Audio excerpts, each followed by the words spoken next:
Et si les Illuminati n'étaient pas uniquement une théorie du complot, mais une véritable réalité secrètement dissimulée durant des siècles? Au XVIIIe siècle, en plein cœur de l'Europe et sous le contrôle des souverains et de l'Église, une poignée d'intellectuels a élaboré un projet audacieux: changer le monde depuis les coulisses en se servant du savoir comme instrument. Dans cette vidéo, tu vas apprendre comment une organisation secrète originée dans une cité universitaire est devenue le symbole indélébile du pouvoir caché. Reste avec nous jusqu'au bout, car ce que nous allons dévoiler aujourd'hui pourrait transformer radicalement tout ce que tu penses connaître de l'histoire, du pouvoir et de la vérité. L'histoire a pris forme lors d'une nuit de printemps en 1776, dans la modeste ville d'Ingolstadt, située en Bavière. Pendant que les colonies d'Amérique proclamaient leur indépendance, un professeur de droit canonique du nom d'Adam Weishaupt rassemblait 5 jeunes étudiants dans son bureau personnel au sein de cette paisible ville universitaire. Weishaupt était déjà un personnage sujet à controverse à l'université à l'âge de 28 ans. Formé par des jésuites et fortement marqué par la pensée des Lumières françaises, il percevait que le savoir était retenu sous des chaînes ecclésiastiques et aristocratiques qu'il fallait libérer. Pourquoi Weishaupt a-t-il décidé de fonder une société secrète? Le jeune enseignant avait observé comment les idées progressistes étaient constamment réprimées dans les universités de Bavière. Les ouvrages de Voltaire, Rousseau et d'Alembert faisaient l'objet d'un trafic clandestin parmi les étudiants et les enseignants, à la manière d'une contrebande intellectuelle. L'Église catholique exerçait un contrôle rigoureux sur l'éducation, et la liberté de penser était perçue comme une menace. Plutôt que de s'opposer explicitement à ce système, Weishaupt a élaboré une tactique plus discrète: transformer le monde, non pas de l'extérieur, mais en intégrant ses institutions. Cette nuit-là, baigné dans la lumière douce des bougies, Weishaupt présenta son projet: fonder une communauté de perfectibilistes, des individus dévoués à l'avancement de l'humanité par le biais de la rationalité et du savoir. Il ne poursuivait pas le pouvoir pour sa propre valeur, mais aspirait à transformer progressivement la société vers un idéal éclairé, où la superstition et le dogmatisme seraient remplacés par la science et la liberté d'expression. Ses premiers adeptes étaient, à l'instar de lui, des enseignants et des étudiants mécontents des contraintes restrictives infligées à leur intellect. Ce qui distingue le projet de Weishaupt, c'est son organisation complexe, en partie influencée par la franc-maçonnerie, mais beaucoup plus orientée vers un secret total. Chaque individu bénéficierait d'une formation progressive, gravissant les échelons ou les grades en fonction de son engagement et de sa compétence. Cette configuration donnerait à l'ordre la possibilité d'influencer les institutions tout en gardant secrète sa véritable identité et son étendue. C'était une stratégie parfaitement appropriée pour une période où l'expression de certaines idées pouvait conduire à l'exil, à l'emprisonnement, voire à la mort. L'appellation initiale perfectibiliste s'est vite avérée trop scolaire et manquant d'inspiration. En 1778, Weishaupt et ses plus proches associés adoptèrent un nom qui reflétait mieux leur mission: Illuminati, les Illuminés, ceux qui avaient été éclairés par la clarté de la raison dans un univers toujours dominé par les ténèbres de la pensée du Moyen-Âge. Sous ce nouveau nom, et grâce à un processus de recrutement et de formation de plus en plus élaboré, l'ordre se préparait à dépasser les limites d'Ingolstadt vers une destinée que même Weishaupt lui-même n'aurait pas pu envisager. Au sein des Illuminati, on ne menait ni rituels occultes, ni invocations mystiques. Ce qui prévalait était une approche radicalement innovante. Un système soigneusement élaboré pour remodeler les mentalités et, par le biais de celles-ci, réorganiser des institutions complètes. La configuration de l'ordre représentait une perspective pyramidale en matière de savoir et d'influence. Initialement, les novices étaient attentivement surveillés sans être informés des buts réels de l'organisation. Les minervalistes, du nom de Minerve, déesses romaines de la sagesse, ont commencé à recevoir une éducation en philosophie et en sciences. Seuls les individus les plus fidèles et compétents parvenaient aux échelons supérieurs, où les réels buts et procédés de l'ordre étaient enfin dévoilés. Pourquoi ont-ils sélectionné le hibou de Minerve comme symbole? Cet emblème, figurant dans les documents formels de l'ordre, n'était pas un choix fortuit. Le hibou a la capacité de voir dans l'obscurité. Il parvient à discerner ce qui échappe aux autres. C'est ainsi que les Illuminati se percevaient, comme des témoins privilégiés, capables de voir la vérité au cœur de l'obscurité du superstitieux et du dogmatique. En outre, le hibou a traditionnellement été lié à la sagesse réfléchie et discrète qui agit au moment propice, une image idéale pour une organisation envisageant des modifications progressives mais significatives. Le secret représentait l'oxygène qui assurait la survie de l'ordre. Chaque membre se donnait un pseudonyme, habituellement tiré de l'Antiquité classique. On connaissait Weishaupt sous le nom de Spartacus, en référence à l'esclave qui a défié l'Empire romain. Anton von Massenhausen portait le nom de code Ajax. Hertel était connu sous le pseudonyme Marius. Quant à Franz Xaver von Zwack, il était désigné sous le titre Cicéron, étant l'un de ses membres les plus éminents. Cette codification ne représentait pas un simple exercice, mais une exigence vitale à une période où les institutions religieuses et politiques traquaient toute déviation de la pensée officielle. Les membres communiquaient en utilisant des codes et des chiffres qui évoluaient fréquemment, formant un langage compréhensible uniquement par les initiés. Le processus d'initiation chez les Illuminati n'était pas une simple cérémonie, mais plutôt une transformation intellectuelle, étalée sur une longue période. Le postulant était tenu de rédiger des autobiographies approfondies et des dissertations exposant ses réflexions les plus secrètes, ses vulnérabilités et ses aptitudes. Ces dossiers offraient aux responsables une connaissance approfondie de chaque individu, leur permettant de saisir sa manière de penser et ses motivations. En outre, chaque personne impliquée était tenue de produire un compte-rendu mensuel de ses observations concernant les autres membres et les individus influents dans son cercle social. De ce fait, un système de contrôle interne et externe a été mis en place, offrant à la direction une perspective privilégiée sur le monde social et intellectuel qui les entoure. Ce qui était le plus novateur dans ce système n'était pas ses rites, mais sa visée éducative. Les Illuminati avaient une forte conviction en l'amélioration de l'homme par le biais de l'éducation. Chaque phase d'initiation intégrait des lectures indispensables, des débats philosophiques et des travaux pratiques destinés à affranchir l'esprit des préjugés d'ordre religieux et social. Ils ne recherchaient pas des disciples qui suivaient sans question leur leader, mais plutôt des personnes capables de penser de manière critique et autonome.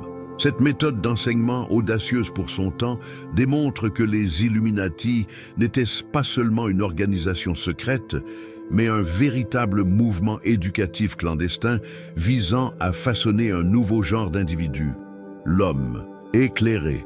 La petite graine semée à Ingolstadt a rapidement commencé à donner des résultats bien au-delà de ce que Weishaupt avait prévu initialement. De 1778 à 1784, l'ordre des Illuminati s'est métamorphosé d'une simple organisation locale d'intellectuels en un réseau de portée continentale, possédant des ramifications dans les grandes villes du Saint-Empire romain germanique. Comment ont-ils accompli cette expansion inattendue si rapidement? Le point de bascule s'est produit en 1780, quand le baron Adolf von Knigge a intégré l'organisation. Cet écrivain, franc-maçon, chevronné et noble, a non seulement apporté ses liens avec l'aristocratie éclairée, mais aussi une vision stratégique qui propulserait les Illuminati vers de nouvelles sphères d'influence. Von Knigge a compris que la franc-maçonnerie pouvait servir de moyen idéal pour propager les idées des Illuminati. Les loges de la franc-maçonnerie étaient déjà présentes à travers l'Europe, rassemblant des individus influents de divers niveaux sociaux autour du principe de la fraternité. Plutôt que de se mesurer à cette organisation, les Illuminati ont choisi de l'infiltrer. Des membres de l'ordre pénètrent des loges maçonniques et, une fois à l'intérieur, détectent de potentiels candidats ouverts à des concepts plus avancés. Ils parvinrent progressivement à influencer, voire à dominer totalement certaines loges majeures, telles que la Theodor zum Guten Rat à Munich et la zur Wahren Eintracht à Vienne, transformant ces lieux en foyers de propagation de leur philosophie. L'infiltration ne se restreint pas aux loges maçonniques. Les Illuminati ont élaboré une tactique minutieuse pour infiltrer les structures essentielles de l'État et de la société. Ils ont installé des membres dans les universités en tant qu'enseignants et gestionnaires, influençant de cette manière la formation des élites de demain. Ils se sont infiltrés dans les palais de justice en qualité d'avocats et de magistrats, altérant discrètement l'interprétation des lois. Ils ont même réussi à décrocher des positions dans des séminaires religieux où ils pouvaient tempérer le dogmatisme de l'intérieur. Chaque individu avait pour tâche de détecter et d'embaucher des talents influents, formant ainsi un réseau caché qui s'étendait au sein des centres décisionnels. Le 14 juillet 1789, des milliers de Parisiens se révoltent et attaquent la Bastille, prison-forteresse qui représente l'autorité absolue. En l'espace de quelques semaines, le régime monarchique qui a dirigé la France pendant des siècles commence à se désintégrer. L'Assemblée nationale mettra fin aux privilèges féodaux. Le pouvoir du roi Louis XVI sera restreint. Un nouveau discours politique inondera les rues et les salons. Liberté, égalité, fraternité. L'Europe observe avec étonnement la plongée de la nation la plus forte du continent dans une révolution inédite. Pour les souverains voisins, l'interrogation ne porte pas uniquement sur les raisons de cet événement, mais également sur l'identité de la personne responsable. Dans ce contexte de méfiance et de quête d'interprétation, un terme commence à faire écho dans les milieux conservateurs. Illuminati. Est-il vrai qu'il y avait un lien entre les Illuminati et la Révolution française? Historiquement, il manque des preuves directes et irréfutables. L'ordre a été officiellement démantelé en Bavière plusieurs années auparavant, et même si certains de ses adhérents ont pu fuir en France, il n'y a aucun document attestant d'une influence structurée sur les faits révolutionnaires. Néanmoins, il est incontestable qu'il existe une similitude idéologique. De nombreux principes prônés par les Illuminati, la laïcité, le rationalisme, la remise en question des hiérarchies traditionnelles, faisaient également partie des revendications du mouvement révolutionnaire français. Dans un contexte de tensions politiques intenses, cette convergence idéologique a suffi pour que des esprits susceptibles établissent des liens de causalité là où il n'y avait peut-être que des similitudes. La théorie du complot s'est rapidement développée. On commença à chuchoter dans les cercles aristocratiques à travers l'Europe que la chute de la monarchie française n'était pas un événement fortuit, mais plutôt le fruit d'années de manigances clandestines. D'après ce récit, l'ordre des Illuminati n'aurait pas véritablement disparu suite à son interdiction, mais aurait plutôt migré en France, s'installant dans les loges maçonniques de Paris, notamment au Grand Orient. De cette position, il aurait ensuite engendré les fondements de la Révolution. Des personnalités telles que le duc d'Orléans, Mirabeau, Condorcet et Lafayette, tous membres de la franc-maçonnerie et acteurs majeurs des premiers moments révolutionnaires, ont été identifiés comme de potentiels agents impliqués dans cette conspiration mondiale. L'œuvre de l'abbé Augustin Baruel a donné forme à l'expression la plus aboutie et pérenne de cette interprétation complotiste. Cet exilé jésuite français à Londres a publié « Mémoire pour servir à l'histoire du jacobinisme » entre 1797 et 1798, une œuvre massive en 5 tomes. Il y défendait la thèse que la Révolution française était le fruit d'une triple conspiration, celle de philosophes antichrétiens tels que Voltaire, d'Alembert et Diderot, celle de maçons radicaux, et enfin celle des illuminés de Bavière, qui auraient fourni l'organisation et la stratégie d'infiltration nécessaires. Selon Baruel, les Illuminati incarnaient le résultat d'un projet de longue haleine visant à anéantir le christianisme et la monarchie, éléments fondamentaux de la structure sociale européenne. L'aspect captivant de cette théorie réside dans sa capacité à métamorphoser les Illuminati d'une entité historique réelle, possédant une date de création, une liste d'adhérents enregistrés et une disparition finale, en un emblème éternel du pouvoir occulte. Ironiquement, l'interdiction bavaroise n'a pas anéanti les Illuminati, mais les a plutôt déliés des contraintes matérielles, leur donnant la capacité de se transformer en quelque chose de bien plus puissant. Une idée, une explication, pour ce qui semble inexpliqué, un nom pour ce qui est innommable. L'Europe en pleine tourmente révolutionnaire avait besoin d'un responsable, et les Illuminati, avec leur réputation de secret et de subversion, semblaient être le coupable idéal. C'est ainsi que les Illuminati ont entamé leur renaissance, non plus en tant que groupe tangible d'individus identifiables, mais comme une entité insaisissable qui, selon certains, persisterait à influencer le cours de l'histoire bien au-delà de leur supposée fin. Au printemps de 1797, un ouvrage atypique suscita l'intérêt de l'intelligentsia britannique. Son intitulé ne laissait aucun doute.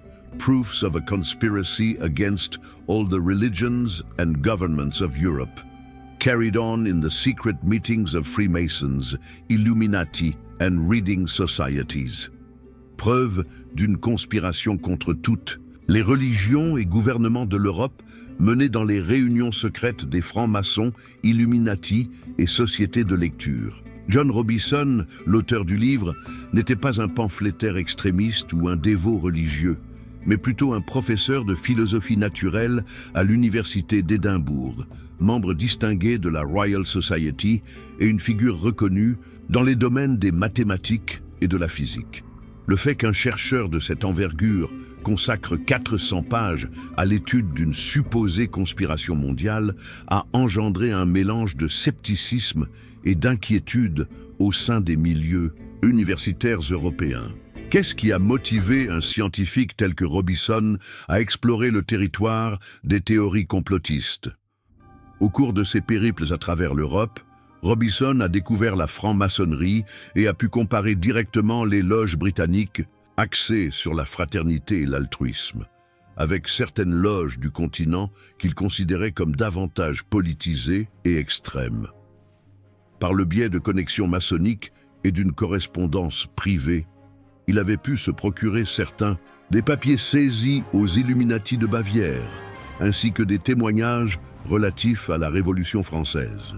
En fusionnant ces différentes sources d'informations avec ses propres constats, Robison a abouti à une découverte inquiétante.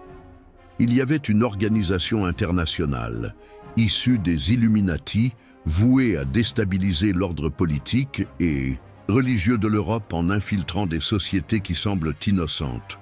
L'œuvre de Robison a vu le jour presque en même temps que les mémoires pour servir à l'histoire du jacobinisme de l'abbé Baruel. Malgré leur développement séparé, les deux théories avaient des points communs. Les Illuminati n'avaient pas été anéantis suite à leur interdiction en Bavière, mais avaient plutôt refondu leur organisation sous divers noms. Ils étaient considérés comme les cerveaux de la Révolution française et persistaient à agir pour propager des idéaux anarchiques en Europe et en Amérique.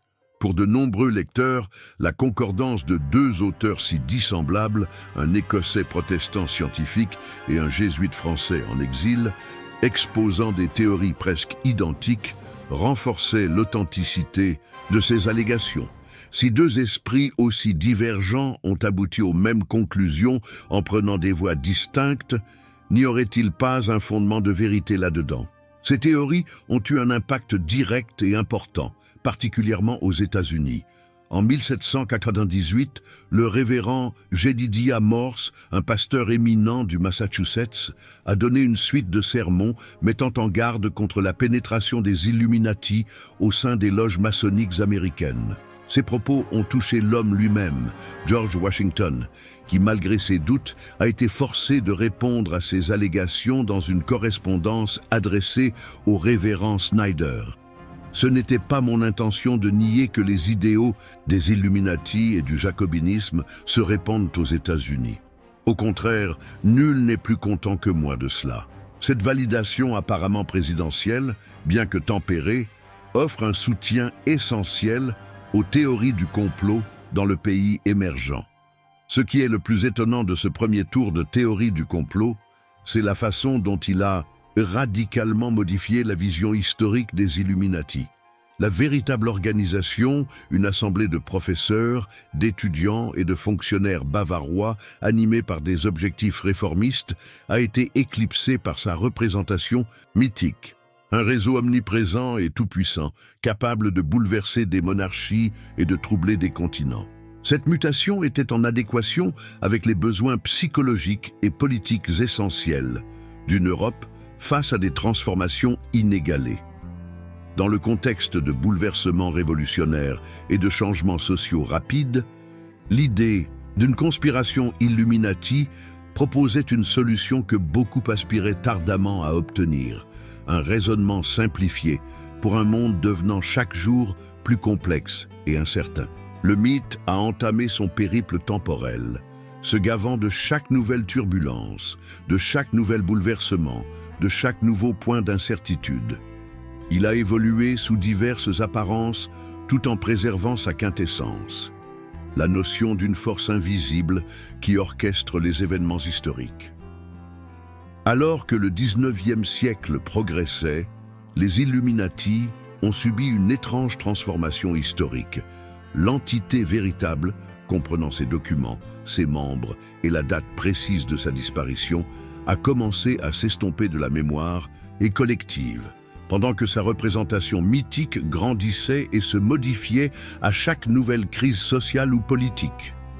Au cours de l'époque des révolutions, qui agita l'Europe en 1848, des brochures conservatrices firent revivre la légende des Illuminati, les présentant comme les concepteurs cachés des barricades érigées de Berlin à Vienne. Il n'était plus nécessaire qu'un des révolutionnaires se revendiquât comme étant Illuminati. Le terme était devenu synonyme de toute force menaçant l'ordre établi. Pourquoi le mythe des Illuminati a-t-il perduré à travers les âges? La solution se trouve dans leur remarquable capacité d'adaptation. À la différence d'autres théories du complot qui se focalisent sur des événements particuliers, le récit des Illuminati fournissait une structure interprétative globale susceptible de s'adapter à pratiquement n'importe quelle situation historique.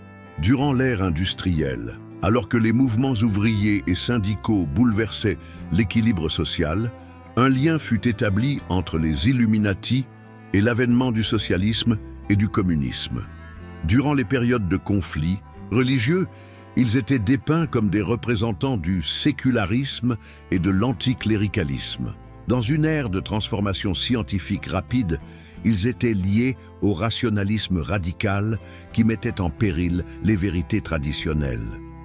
Le mythe agissait tel un caméléon idéologique, s'adaptant aux inquiétudes prédominantes de chaque période. La mythification a pris une nouvelle ampleur avec la sortie en 1868 de Les mystères de la franc-maçonnerie par Léo Taxil, un auteur français. Cet ouvrage, largement diffusé, établissait des liens directs entre les Illuminati, la franc-maçonnerie et de présumés rituels sataniques. L'aspect captivant de l'affaire Taxil, c'est que son créateur a fait une confession publique en 1897, admettant que toute sa production littéraire était une blague soigneusement orchestrée, destinée à tirer parti des préjugés anticatholiques. Toutefois, cette découverte n'a pas vraiment porté atteinte à la crédibilité du mythe. À ce stade, le discours sur les Illuminati était devenu imperméable aux démentis, paradoxalement renforcé par chaque tentative de réfutation, vue comme une preuve supplémentaire de leur pouvoir à dissimuler la vérité. Au tournant du XXe siècle, le mythe des Illuminati a fusionné avec divers courants de pensée conspirationnistes émergents. L'édition en 1903 des Protocoles des Sages de Sion, un document antisémite fallacieux qui prétend exposer un complot juif visant à conquérir le monde, a intégré des aspects précédemment liés aux Illuminati. Durant la période entre les deux guerres, des écrivains tels que Nesta Webster en Angleterre et William Guy Carr en Amérique du Nord ont construit des théories sophistiquées reliant les Illuminati à la révolution bolchevique, aux institutions financières mondiales, ainsi qu'à présumées conspirations visant à instaurer un gouvernement global unique. Ce n'était plus une simple société secrète bavaroise, mais un vaste complot qui s'étendait sur des siècles, des continents et jusqu'aux plus hautes instances du pouvoir global. Ce qui avait débuté comme un collectif d'universitaires progressistes dans une modeste université allemande s'est métamorphosé 200 ans après en l'exemple universel de la conspiration secrète. Leurs emblèmes, l'œil dans le triangle, le hibou, les motifs géométriques ont commencé à être repérés dans des lieux pour le moins surprenants. Dans l'architecture de Washington DC, la conception du dollar américain, les logos d'entreprises, ainsi que dans les couvertures d'albums musicaux. Peu importe que ces symboles proviennent de sources diverses et souvent totalement indépendantes de l'ordre bavarois d'origine. La force du mythe convertissait toute coïncidence en preuve. Les Illuminati ont dépassé leur réalité historique pour se transformer en concept plus pérenne. Un discours pour exprimer la peur de l'invisible, une métaphore pour décrire l'indéfinissable, un récit pour donner du sens à un monde dont la complexité met de plus en plus à l'épreuve notre capacité à comprendre.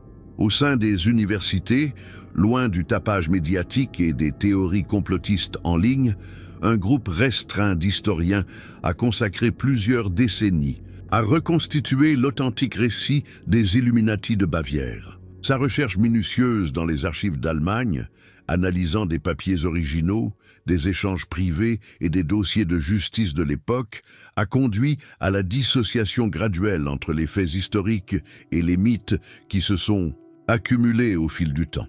Le professeur Richard van Dulmen figure parmi ces chercheurs remarquables. Son ouvrage « Der Geheimbund der Illuminaten », la société secrète des Illuminati, paru en 1975, a posé une fondation académique inédite pour l'examen scientifique de l'ordre, se distanciant à la fois de la diabolisation conventionnelle et de la romantisation.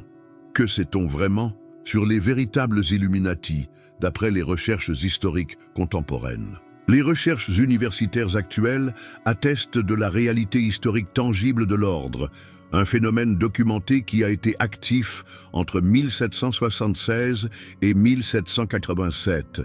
Il valide sa création par Adam Weishaupt à Ingolstadt, sa croissance rapide dans les régions germanophones, son approche d'infiltration des loges maçonniques et finalement sa dissolution imposée suite au décret bavarois. Toutefois, ces études soulèvent des doutes quant à l'ampleur et à l'impact qui leur ont été couramment attribués. Les archives indiquent qu'à son sommet, l'ordre comptait approximativement 650 adhérents en activité, bien loin des milliers, voire millions, que certaines hypothèses lui prêtent, et même s'il comprenait des individus influents, son autorité véritable était restreinte et localisée. Reinhard Koselleck, historien, a mis l'accent sur le fait que l'importance historique des Illuminati ne découle pas nécessairement de leurs accomplissements, mais plutôt de ce qu'ils symbolisaient. Une nouvelle forme d'interaction politique qui contestait les structures de pouvoir conventionnelles. Selon son étude, les Illuminati n'étaient pas considérés comme des conspirateurs omnipotents, mais plutôt comme un indicateur des profonds changements qui affectaient l'espace public européen à la fin du XVIIIe siècle. Ils incarnaient l'apparition de réseaux intellectuels transnationaux qui, bien que minoritaires, commençaient à formuler une critique systématique du régime passé et à concevoir des structures alternatives d'organisation sociale basées sur des principes éclairés. D'après cette vision, son véritable héritage ne résidait pas dans une conspiration constante, mais plutôt dans un précédent crucial de l'histoire des mouvements de réforme européens. Monika Neugebauer-Wölk, experte en la matière, a ajouté une autre dimension à la discussion académique en étudiant l'aspect religieux des Illuminati. Au lieu de correspondre à la représentation courante qui les qualifie d'athées extrémistes, ces études révèlent que beaucoup de membres, y compris Weishaupt, possédaient des croyances qui pourraient être qualifiées de déistes ou de panthéistes. Ils n'écartaient pas totalement l'aspect spirituel, mais aspiraient à reformuler la foi en des termes conciliables avec la raison éclairée. Loin d'être des rituels sataniques, comme le sous-entendent certains détracteurs, les rituels de l'ordre se voulaient des pratiques pédagogiques destinées à inculquer des principes éthiques tels que l'autodiscipline, la soif de savoir et le dévouement au bien commun. Ils empruntaient partiellement leur langage symbolique à la franc-maçonnerie, tout en étant également façonnés par Weishaupt et ses associés. Il se peut que l'apport le plus significatif de l'historiographie moderne ait été de situer les Illuminati dans le vaste contexte des sociétés secrètes du XVIIIe siècle. Plutôt que d'être une exception, les Illuminati s'inscrivaient dans une longue tradition d'organisations privées, littéraires, philosophiques, scientifiques et politiques qui ont prospéré durant l'Europe des Lumières. De l'ordre rosicrucien aux Asiatiques, en passant par des clubs patriotiques et des académies scientifiques semi-secrètes, ces groupes ont servi de refuge alternatif où les intellectuels éclairés pouvaient discuter d'idées et élaborer des initiatives réformistes sans la supervision directe de l'Église et de l'État. Ce qui a fait la singularité des Illuminati et ce qui a finalement conduit à leur déclin, ce n'est pas l'extrémisme de leur pensée, qui était en fait plutôt modérée comparée à celle d'autres intellectuels de l'époque, mais plutôt leur organisation rigoureusement structurée et leur approche intentionnelle d'infiltration des institutions. Cette mise en perspective historique aide à percevoir les Illuminati non pas comme une anomalie historique, mais plutôt comme un reflet typique de leur temps. Une ère de transition où des formes innovantes de pensée et d'organisation sociale rivalisaient pour s'imposer dans un monde restant sous l'emprise des structures d'autorité traditionnelles. Que ce soit en ouvrant une plateforme de streaming, en visitant une librairie ou simplement en parcourant le web, les Illuminati sont omniprésents. Son nom figure dans des longs métrages à succès, des ouvrages vendus à l'international, des jeux vidéo de renommée mondiale, des titres de musique pop, des séries télévisées et des documentaires sur l'histoire alternative. Un symbole qui a vu le jour dans une petite université de Bavière est devenu un ingrédient omniprésent de la culture populaire à l'échelle mondiale. Le symbole de l'œil dans le triangle, qui ne possédait initialement aucun lien direct avec l'ordre de Weishaupt, est désormais instantanément identifié par des millions de personnes comme le symbole Illuminati par excellence. Comment décrire cette remarquable durabilité et propagation culturelle d'un groupe qui n'a officiellement existé que pour une dizaine d'années, il y a plus de 2 siècles? L'attrait actuel pour les Illuminati a de nombreuses origines. Cela, d'une part, satisfait l'attrait humain constant pour le mystère et l'interdiction. Les sociétés secrètes exercent une attraction particulière sur notre imagination, promettant un accès à des savoirs dissimulés et à des vérités qu'ils préfèrent nous cacher. Cette attraction a connu une croissance exponentielle à l'époque numérique, où la surabondance d'informations renforce paradoxalement le sentiment qu'il y a quelque chose qui reste dissimulé. Par ailleurs, l'idée des Illuminati fournit une interprétation attrayante et simpliste à un monde de plus en plus compliqué et imprévisible. Confronté aux crises économiques internationales, aux mutations technologiques fulgurantes ou aux conflits géopolitiques obscurs, le concept d'une force invisible orchestrant les événements offre un réconfort psychologique. Si tout est orchestré, il y a au moins une logique compréhensible, aussi malveillante soit-elle. Dan Brown a lancé un mouvement littéraire avec Anges et démons, 2000, puis a continué avec Le Da Vinci Code, 2003. Ces œuvres ont introduit les Illuminati sur la scène culturelle mondiale, en les combinant de façon imaginative avec d'autres mythes historiques tels que le prieuré de Sion ou la supposée lignée de Jésus. Ces ouvrages, qui ont par la suite été adaptés en films à succès, mettant en vedette Tom Hanks, dépeignaient les Illuminati comme une organisation secrète de la Renaissance, en opposition avec l'Église catholique. Bien que fictive, cette représentation trouvait un écho dans l'attrait populaire pour les théories conspiratrices historiques. Ce qui compte dans ces œuvres, ce n'est pas tant leur exactitude historique qu'elles privilégient délibérément au détriment de la narration, mais leur aptitude à mettre les Illuminati au cœur de l'imaginaire culturel mondial, les faisant passer d'une simple mention en fin de page dans les ouvrages historiques à une référence mondialement identifiable. Dans le secteur de la musique, plusieurs artistes majeurs ont approprié et réinterprété l'iconographie des Illuminati. Des artistes tels que Jay-Z, Rihanna, Lady Gaga ou encore Beyoncé ont intégré des signes souvent reliés aux Illuminati, tels que les triangles, les yeux, les pyramides et des gestes spécifiques, dans leurs vidéos musicales, jaquettes, d'albums et spectacles en direct. Cette pratique, souvent plus axée sur l'esthétique que sur l'idéologie, a suscité une multitude de théories concernant leur supposée affiliation à une version contemporaine de l'ordre. Ce qui est fascinant dans ce processus, c'est son aspect cyclique. Les créateurs intègrent ces symboles spécifiquement parce qu'ils sont conscients qu'ils susciteront spéculation et débat, nourrissant de cette manière la même mythologie qu'ils prétendent corroborer, dans une opération de promotion virale extrêmement performante. L'ère numérique a élargi la présence culturelle des Illuminati à de nouveaux horizons.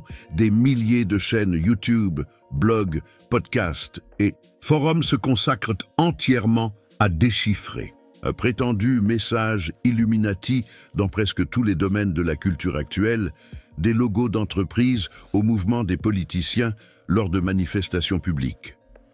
Cette industrie du complot produit des millions de visionnements et donc des revenus publicitaires notables, générant une forte motivation économique pour le maintien et la construction continue du mythe.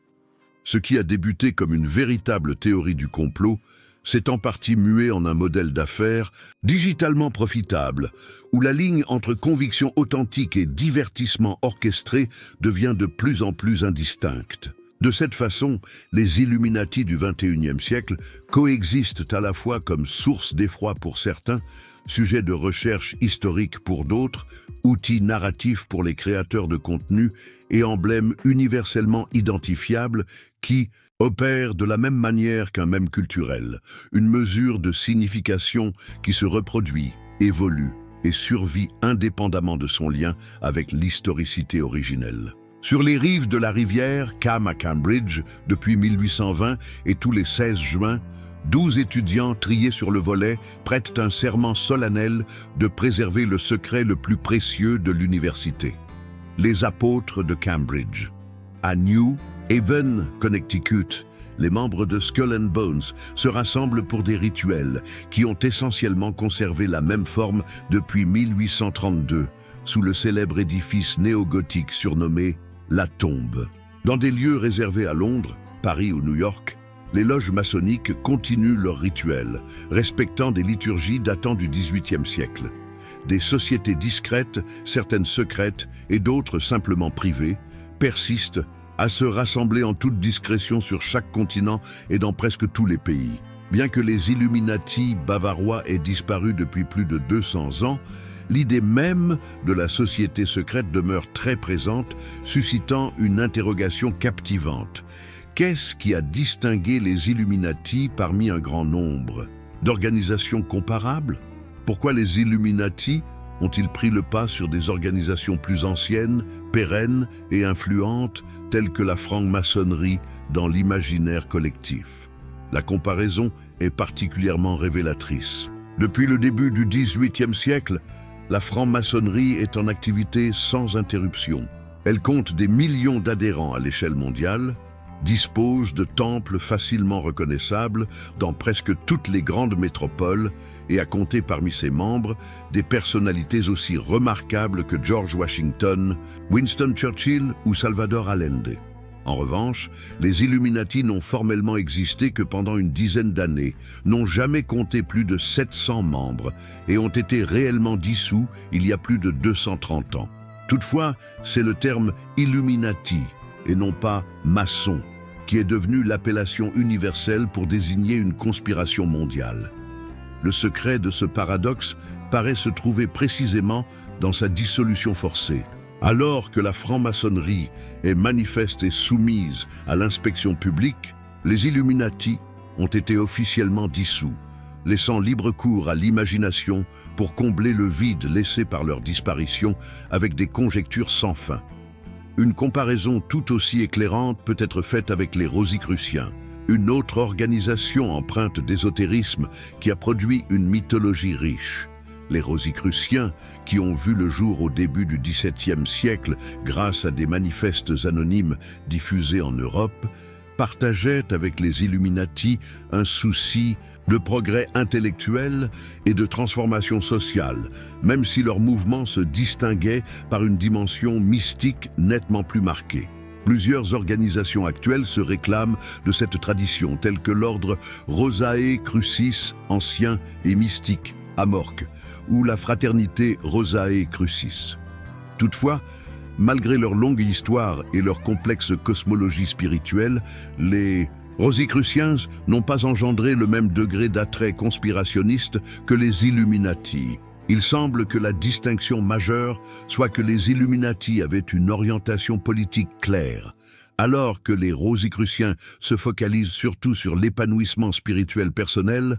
L'ordre de Weishaupt suivait un plan précis d'infiltration au sein des institutions et de transformation sociale, ce qui faisait d'eux une menace plus concrète et crédible pour le système en place. L'exemple des Carbonari italiens présente un autre contraste significatif. Entre 1800 et 1831, cette organisation secrète avant-gardiste, qui partageait plusieurs points communs avec les Illuminati, tels que des rituels d'initiation, une structure hiérarchique, des objectifs politiques progressistes et une persécution gouvernementale. Les Carbonari ont eu un rôle crucial dans les révolutions libérales italiennes qui ont finalement conduit à l'unification du pays, exerçant une influence politique tangible largement supérieure à celle des Illuminati. Néanmoins, bien qu'ils aient eu un réel succès dans le passé, les Carbonari sont aujourd'hui largement méconnus et ne figurent que comme une note de bas de page dans les ouvrages historiques, tandis que les Illuminati sont au cœur de best-sellers et de films à grand succès. L'explication paraît dépendre du contexte historique. Les Illuminati ont été associés dès leur création à la Révolution française, un événement d'envergure mondiale qui a bouleversé la politique occidentale, alors que les Carbonari sont restés rattachés à des révolutions nationales plus localisées et moins marquantes dans l'imagerie internationale. Dans le contexte actuel, des entités telles que le Club Bilderberg, la Commission trilatérale ou le Forum économique mondial donnent naissance à des théories du complot qui présentent des ressemblances frappantes avec celles historiquement attribuées aux Illuminati. Ces organisations, qui rassemblent régulièrement des dirigeants politiques, économiques et universitaires afin d'examiner les évolutions mondiales, sont souvent soupçonnées de orchestrer discrètement la politique internationale. La distinction majeure réside dans leur nature semi-publique. Si leurs discussions sont confidentielles, leur existence et leur adhésion sont bien connues, limitant par conséquent de manière paradoxale l'étendue des théories qui les impliquent. Les Illuminati, qui ont été officiellement gommés de l'existence, fournissent une surface vierge sur laquelle chaque période peut projeter ses craintes particulières sans les contraintes dictées par la réalité tangible. Cette faculté historique, cette aptitude à répondre aux anxiétés fluctuantes de chaque génération, pourrait bien être le mystère suprême de leur remarquable pérennité culturelle. Les Illuminati sont le reflet idéal où chaque époque dépeint ses propres craintes sur le pouvoir occulte. En conclusion de ce voyage au cœur de l'histoire authentique et légendaire des Illuminati, nous rencontrons un paradoxe captivant. Un groupe qui n'a vécu que 10 ans dans une petite partie de l'Europe a suscité des siècles de spéculation, d'effroi et d'émerveillement. Aujourd'hui, son nom est omniprésent dans des morceaux de rap, mentionnés dans des ouvrages à succès internationaux, présents à l'affiche de films hollywoodiens et fait l'objet de millions de recherches sur le web chaque mois. Quelle est la raison de cette remarquable continuité culturelle? Que révèle-t-elle sur notre rapport au pouvoir, à la connaissance et à l'invisible? Il se pourrait que le véritable legs des Illuminati ne soit pas une machination séculaire, mais plutôt une pensée révolutionnaire, qu'une poignée d'individus dévoués et structurés pouvait influer sur le cours de l'histoire. Cette notion, matérialisée dans la structure et la stratégie de l'ordre initial, a prouvé être extrêmement solide et pérenne, inspirant tant des mouvements de libération que des régimes dictatoriaux au cours des siècles. De même, il est possible que la continuité du mythe des Illuminati ne doit pas être interprétée simplement comme une paranoïa collective infondée, mais plutôt comme une manifestation d'une intuition essentielle concernant le pouvoir dans le monde contemporain. Que de nombreuses forces qui influencent notre existence fonctionnent réellement dans des sphères inaccessibles à l'individu lambda, qu'il s'agisse de marchés financiers internationaux, d'algorithmes d'intelligence artificielle ou de négociations géopolitiques secrètes. L'histoire des Illuminati sert finalement d'illustration de la lutte constante entre la transparence et le secret, entre l'idéal démocratique d'une autorité visible et accountable, et la réalité d'un monde où des décisions cruciales sont prises en dehors de la supervision publique. C'est également un rappel de notre besoin intrinsèque à l'homme de donner du sens au désordre, de déceler des motifs et des acteurs intentionnels derrière des événements complexes et fréquemment imprévisibles. Malgré l'échec des Illuminati de Weishaupt à transformer la société de manière insidieuse, ils ont réussi contre toute attente dans un domaine. Ils ont offert à l'humanité un emblème persistant pour exprimer ses inquiétudes concernant le pouvoir occulte. Si Adam Weishaupt pouvait observer l'héritage culturel de son œuvre, il ressentirait sans doute un mélange de sentiments contradictoires. D'un côté, il éprouverait une profonde horreur de constater que son initiative pédagogique et réformatrice a été métamorphosée en symbole universel de complot malfaisant. Par ailleurs, il pourrait éprouver une certaine satisfaction en réalisant que, véritablement, les idées peuvent engendrer des conséquences qui dépassent de largement leurs auteurs initiaux. Et c'était en fin de compte l'essence de sa vision que la réflexion correctement nourrie et astucieusement mise en œuvre avait le potentiel de transformer le monde. Donc plus de 200 ans après leur disparition officielle, les Illuminati nous poussent toujours à nous interroger sur des problématiques fondamentales. Qui détient véritablement le pouvoir dans nos sociétés? Quelles sont les forces imperceptibles qui modèlent nos existences? Serait-il envisageable d'établir un monde où le savoir et l'information sont diffusés librement, sans entrave ni déformation? Ces interrogations, qui constituaient le noyau du projet initial de Weishaupt, gardent leur importance dans un contexte actuel marqué par les fake news, la manipulation algorithmique et l'augmentation de la défiance envers les institutions. Peut-être que le véritable legs des Illuminati est justement cela. Non pas une organisation secrète qui perdure, mais un appel constant à interroger ce qui est manifeste et à explorer ce qui reste dans l'obscurité.